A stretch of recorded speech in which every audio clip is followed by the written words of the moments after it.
Hai semuanya, terima kasih sudah bergabung. Di video kali ini kita akan lanjutkan pembahasan kita masuk ke pembahasan di skill ketiga, tuple structure. Sambil kita bahas, kalian bisa menyimak bukunya. Di buku adalah di halaman ke-78. Oke, untuk halaman 78, skill ketiga kita akan membahas tentang apositif. Apositif itu apa? Kalau misalkan kalian buka di bukunya, di situ sudah ada beberapa contoh. Contoh pertama ada Sally, the best student in the class, got an A on the exam. Kemudian contoh yang kedua itu tentang George, contoh ketiga tentang Sarah. Nah, apositif itu sebenarnya kata yang sama, kata yang menerangkan subjek, kata yang setara dengan subjek. Jadi kayak gitu. Misalkan ini nih, contohnya. Kalau kita lihat di buku yang George ini, dia itu sudah ada verbnya. Verbnya adalah is, ya. Is attending di situ. Nah, kita selalu punya patokan is if. Ingat patokan ini, selalu cari subjek verb. Nah, maka kita cari di sini yang subjeknya. Maka subjek dari is yang paling mungkin adalah yang jawaban D. Nah, jawaban D ini, my friend, kalau kita taruh di sini, itu setara dengan George. Maksudnya adalah kata my friend dan George itu saling menerangkan. Teman saya, si George, is attending the lecture. Jadi polanya, kalau misalkan apositif, polanya itu pasti seperti ini. Di sini ada subjek, koma, setelah koma baru di sini ada apositif, koma, baru dilanjutkan ke dalam kalimat yang baru. Lanjutan kalimatnya. Jadi polanya seperti ini. Jadi ini subjek, di sini apositif, baru di sini ada verbnya. Jadi verbnya itu setelah koma yang kedua. Jadi kalau misalkan kita dapat sebuah kalimat di mana kalimat tersebut kok sudah ada dua koma seperti ini ada dua koma yang pertama, koma yang kedua, maka kita patut curiga ini adalah bentuk apositif. Ketika itu adalah bentuk apositif, maka kita tinggal mencari nih, oh di sini ada George, maka kita tinggal cari jawaban yang setara dengan George.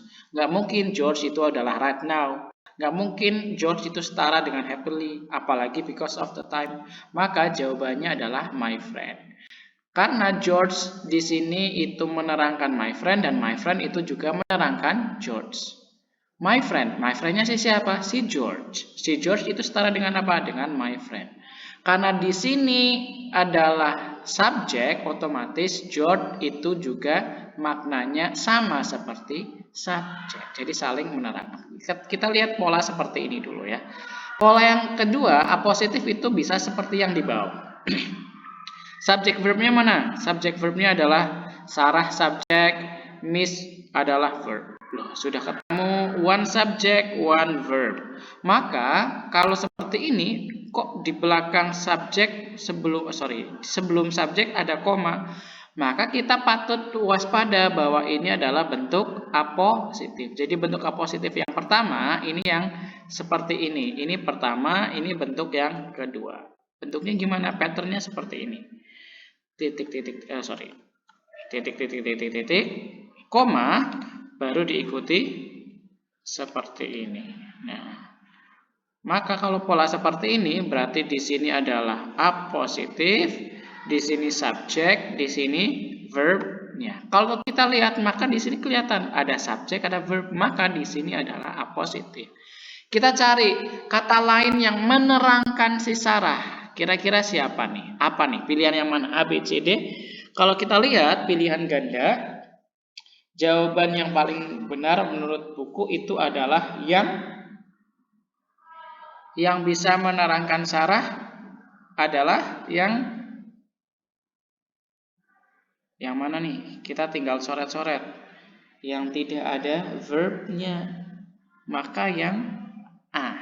Jawaban yang paling tepat yang A. Ya nggak ada verbnya nih. Iya, kan ingat. Posisinya itu setara. Ingat tadi saya bilang George yang di sini apositifnya setara dengan subjek. Subjeknya juga setara dengan apositifnya. Maka kalau kita mencari apositif, cari yang tidak ada verbnya. Karena kalau ada verbnya itu tidak bisa menjadi subjek karena subjek itu noun. Ingat syarat subjek yang kemarin kita sudah bahas di kelas ya. Ada name, ada things, ada pronounnya. Ada pronoun juga. Nah, sekarang kita caranya mengeliminasi dulu eliminasi yang ada verbnya. Sorry, kita eliminasi. Ini ada is-nya jelas verb. Apalagi nih her excellent basketball play. Ini lucu ya, jadi tidak bisa kita jadikan positif karena ini tidak menerangkan si Sarah. Maksudnya kalau pilihan A adalah siswa atau orang pemain yang jago main basket, namanya itu si Sarah, jarang miss tembakan bolanya kayak gitu. Jadi ini menerangkan si Sarah. Contoh selanjutnya adalah yang ketiga di sini. Nah, kita patut curiga nih, di sini ada sebuah kalimat di mana sudah ada 2 koma. Ini koma yang pertama, ini koma yang kedua. Maka kita langsung curiga nih, oh ada 2 koma, berarti kemungkinan ini bentuk apositif. Maka jelas kita bisa lihat nih, setelah 2 koma di sini, di koma kedua itu lanjutannya adalah verb. Wah, curiga nih. Berarti di sini kemungkinan ini adalah subjek yang perlu kita cari, ini apositifnya. Kita cari subjek yang setara dengan apositif, yang menerangkan apositifnya atau saling menerangkan. Nah, kita cari di sini. Pertama kita cari yang setara, kedua cari yang sama-sama noun yang tidak ada verbnya. Maka yang ada verbnya kita kita coret. Is nggak perlu. Kemudian di sini ada for read a dare. Ada read a dare in a dare's life. Nah, kalau kita lihat di skill sebelumnya ada object of preposition. Object of preposition tidak boleh menjadi subjek. Maka jelas yang ada object of preposition di situ kita hapus. For preposition read a dare itu menjadi object of preposition, tidak bisa menjadi subjek. Maka jelas pilihannya yang benar adalah yang C. Nah, sekarang kita lanjut ke contoh soal yang ada di buku. Kita mungkin bahas 1 atau 2 soal saja cukup. Kita ambil nih nomor 1. The previous son of previous owner, the new owner. Nah, kalau kita lihat di sini, di sini harusnya ada koma ya. Kalau kita lihat buku, di sini harusnya ada komanya. Saya taruh koma di sini biar tidak salah paham ya. Ada 2 koma di situ, maka kita harus langsung curiga nih, wah kok ada koma di sini? Berarti di sini ini adalah bentuk subjeknya, di sini bentuk apositifnya. Nah, kalau di sini apositif, maka di sini adalah bentuk verbnya. Oke, maka yang kita cari adalah bentuk verbnya. Kita lihat. Pilihan A undertakes, pilihan B undertaken, pilihan C is undertaking, yang D are undertaking. Nah, kita tinggal pilih nih pilihan mana yang paling tepat untuk pilihan 1. Tentang subject verb agreement sudah kita bahas di kelas kemarin. Kita lanjut ke pembahasan nomor 3. Valentine's Day. Di sini adalah subjeknya. Di sini subjeknya adalah Valentine's Day. Di sini sudah ada verbnya. Maka yang di sini karena sini udah ada 2 koma, di sini adalah apositif yang menerangkan Valentine's Day. Hari Valentine, maka informasi yang di sini harusnya setara dengan Valentine Day. Ingat, yang di sini harus setara dengan subjek, berarti no verb. Cari yang tidak ada verbnya.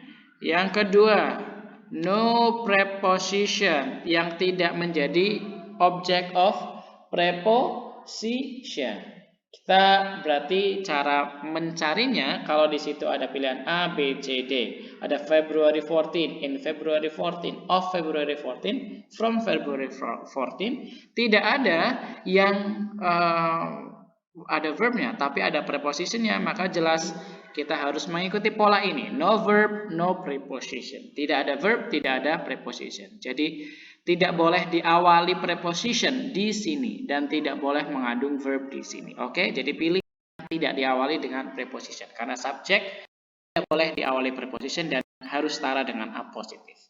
Oke, kita lanjut ke nomor 5. Di sini juga sudah ada 2 koma, maka patut kita harus curiga. Di sini adalah apositif. Kalau di sini apositif, di sini adalah 2 koma yang mengapit apositif. Sebelum koma pertama adalah subjek. Setelah koma yang kedua pasti itu adalah verbnya, pasti. Maka kita sudah nih, di sini ada subjek, ada verb. Kita cari apositif yang setara dengan subjeknya. Tonight's supper. Makan malam hari ini. Makan malam hari ini. Ingat, kita harus pilih jawaban yang tidak ada verbnya. No verb. No preposition. Ya. Tidak ada verb, tidak diawali dengan preposition. Pilihan yang tersedia. A. Leftovers from last night. Yang B. From last night leftovers. Kalau yang C, leftovers at last night atau leftovers of last night. Nah, jelas ya. Di situ ada beberapa preposition dan letak preposition yang salah adalah preposition yang di awal. Kalau prepositionnya di awal, jelas itu salah karena no preposition in the beginning of the apositive. Tidak boleh diawali. Jadi no prepositionnya itu maksudnya di awalnya. Saya garis bawahi lagi ya. Di awal apositif tidak boleh ada preposition. Kalau di tengah gimana? Oh, boleh. Kalau di tengah boleh saja. Nah, di situ yang jelas tidak boleh berarti yang B ya kalau di buku. Maka jelas pilihannya antara A, C, dan D. Nah, itu tinggal dicocokkan saja. Kemarin kita sudah membahas mana nih preposition yang cocok. Apakah from last night, at last night, of last night. Itu yang paling tepat, tinggal dipilih prepositionnya. Oke, kita lanjut untuk pembahasan apositif. Nah, di sini ini adalah bentuk subjek apositif verb. Di sini sudah ada subjek verbnya. Kita cari. Ada subjeknya, the high-powered computer, the most powerful machine of its type, koma, was. Di sini udah ada koma. Padahal harusnya ada 2 koma, karena setelah koma ini adalah verb, maka jelas ini adalah koma yang kedua. Maka kita harus bisa meletakkan koma yang pertama. Koma yang pertama kita harus letakkan di mana nih? Di sini ada 2 the. Maka kemungkinan koma yang pertama harusnya ada di sini. Ini koma yang pertama. Karena agar ini menjadi subjek dan ini menjadi apositif.